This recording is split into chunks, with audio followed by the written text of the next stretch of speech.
My name is Eleanor. I'm 75 years old. And if you look at me, really look at me, you probably see exactly what society tells you to see. A grandmother, a widow, a woman whose interesting plot twists are all in the past, a finished tapestry hanging on the wall, gathering a little dust. You see a woman whose story is already written, the final chapter long since closed, with nothing left but the epilogue. For 50 years I wore the titles assigned to me like a comfortable heavy wool coat. Arthur's wife, Sarah and David's mother, Nana to 4 grandchildren, the respectable Mrs. Vance. These roles defined me. They drew the boundaries of my existence. Let me tell you a secret, perhaps a common secret among women of my generation. I have spent most of my life asleep. No, not physically. I was awake, I worked, I raised children, but my soul, my inner self, was in a deep slumber. I understood being a good woman meant saying yes to everyone, nodding in agreement, and putting my own desires last. Arthur was a good man. I have no right to speak ill of him.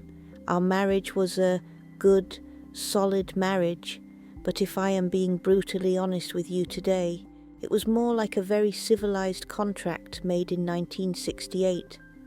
I was 23. Times were different then. Our understandings were different. I needed safety, stability, a correct life. Society taught that a reliable husband was the ultimate prize in life. I took that prize and stepped into the role of the perfect wife. I ironed his shirts, I cooked Sunday roasts, I smiled at dinner parties for his bosses. I raised our children. I played the supporting actress in the main story of his life flawlessly. It was comfortable, it was safe, no one judged me, everyone held me up as an example. But that life, it was grey. It feels like I lived for half a century, in a cosy but windowless house. I believed the passion in books and movies, that heart-soaring feeling, was just fiction, not meant for ordinary people like me. I lived without ever yearning for a spark I never had, so I never noticed its absence. After Arthur died, my role shifted to widow, and I tried to carry that role with dignity too, dressing modestly, reminiscing about the past, praying for the grandchildren. This seemed to be the script written for the rest of my life. Then a few weeks ago, everything changed. I went to a sanatorium to rest after an illness. It's like a waiting room for old age, beautiful on the outside, quiet on the inside. One day I was sitting on a bench near a pond where ducks swam. I was watching the autumn leaves fall, feeling like one of those detached leaves myself. Just then a man came and sat next to me. His name is Robert. He's 78. He used to be an architect. We didn't talk about the weather or our aching joints. We talked about poetry. He noticed the book in my hand. Arthur used to call poetry nonsense, but Robert could recite Yeats by heart. We talked for 2 hours. I couldn't remember the last time I had laughed like that, truly from the bottom of my heart. There was a warmth in his eyes, a spark that understood me. When it was time to leave, he offered his hand to help me up from the bench. It was just a polite gesture, but the moment his skin touched mine, something happened that I thought was clinically impossible at my age. My heart, that tired old engine I only notice when its rhythm is off, fluttered. It was a genuine physical jolt. Inside this 75-year-old body, I suddenly felt like a 20-year-old girl. My blood rushed through my veins and I blushed. And let me tell you the truth. My first reaction wasn't joy. It was sheer terror. I ran back to my room and sat in front of the mirror for a long time. I looked at my wrinkles, the sagging skin on my neck, my white hair, and I felt foolish. The voices in my head screamed with my mother's voice, with society's voice. Act your age, Eleanor. It's shameful. This doesn't suit a woman of your age. People will laugh. What business do you have with romance? That part of your life is dead and buried. Then came the shame. I felt like I was betraying Arthur's spirit. It felt like I was trading 50 years of loyalty for a moment of weakness. I was afraid of hearing sarcastic comments like, "Did you catch the scent of youth in your old age?" There is a terrible stereotype in our society about people my age. We are supposed to be sexless, passionless creatures. We are supposed to think only about knitting socks, pampering grandchildren, and gradually, quietly fading away.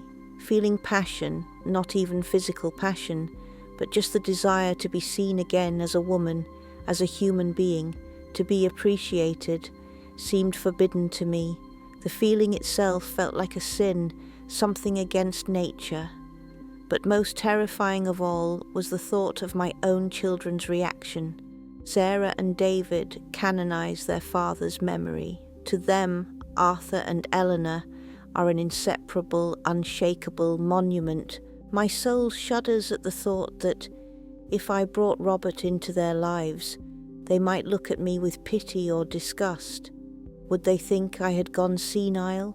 Or would they accuse me of betraying their father? They love me as a mother, I believe that, but I doubt they have ever, not even once in their lives, thought of me as a woman, a living person with a heart, with feelings, with needs.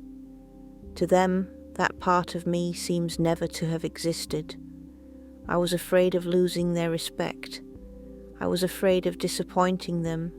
My whole life had been dedicated to not making others uncomfortable. Should I give them such a gift at the end of my life? I wanted to run away from these feelings. I wanted to hide back in my safe, familiar, grey corner. I tried to push Robert away. I told him I was too old for this foolishness, that it was all too late. But Robert, bless him, didn't let me hide. He came to my room yesterday. He took my hands, my wrinkled, spotted, old hands, into his own. He looked me straight in the eye and said words that shook my entire being. He said, "Eleanor, look at us. We are old. Our bodies are failing. That is the truth. But are we dead? Did I miss the funeral?"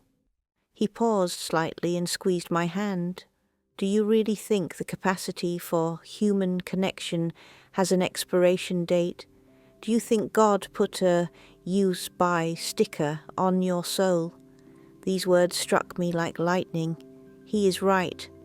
My God, how right he is. Why did I believe the cruel lie that we must stop living when we reach a certain age? Who made this rule? Isn't this a cruel game played by society to make us invisible just when we are beginning to understand the meaning of life? At that moment, I made a decision. I am done with shame. I am done with guilt. I am done with shrinking myself to make others comfortable. I am done hiding the fact that I am alive. Yes, I look back at those 50 grey years with Arthur and feel regret for the missed passion, for the time spent without feeling. I cannot get those years back. That is part of my history. But I have today. I might have 10 years ahead of me, or I might have only 10 days left. Nobody knows. And for that very reason, I will not waste another second being ashamed of feeling alive, of my heart beating. If my children cannot understand that their mother is also a woman with a beating heart, that is their problem, not mine. I love them, but I am not just their mother. I am Eleanor, and I have the right to be selfish, even for a little while, at least once in my life. Today I am wearing my most beautiful bright red scarf, the one I used to be ashamed to wear, thinking it was too young for me. I am going to that pond, and I am going to hold Robert's hand in broad daylight, in front of everyone, without shame. I will hold his hand. My heart is pounding in my chest like a bird. This is not fear. This is the pulse of life. It tells me that the play is not over yet. The curtain has not yet fallen. This might be the final chapter of my life. But I have decided it will be the most beautiful chapter, because it is never, never too late to be happy. Finally, the time has come for me to allow myself to bloom.